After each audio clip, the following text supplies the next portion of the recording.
નવસારીમાં આફતનો વરસાદ વરસી રહ્યો છે, જેના કારણે જિલ્લામાં પાણી ભરાવાની સમસ્યા અનેક જગ્યાઓ પર સામે આવી છે।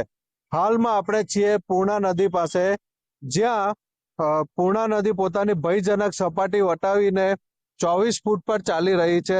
પૂર્ણાની ભયજનક સપાટી 23 ફૂટ હોવાને કારણે હાલમાં જે 24 ફૂટ પર ચાલી રહી છે, તેના કારણે ગધેવાન હોય, ભેંસત ખાડા હોય કે સ્ટેશન વિસ્તાર હોય, શાંતાદેવી રોડ હોય, ત્યાં પાણી ભરાવાની શરૂઆત થઈ ચૂકી છે। આ સાથે તંત્ર દ્વારા પણ અસરગ્રસ્ત વિસ્તારોમાં ગાડીઓ ફેરવીને એનાઉન્સમેન્ટ કરવામાં આવી રહ્યું છે અને લોકોને સાવચેત રહેવા અને સુરક્ષિત સ્થળો પર ખસવા માટે અપીલ કરવામાં આવી રહી છે।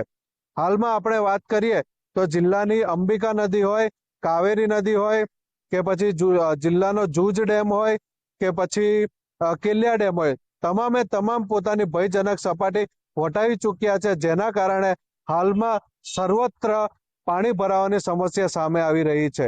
નીલ નાયક, ગુજરાત ફર્સ્ટ ન્યૂઝ, નવસારી।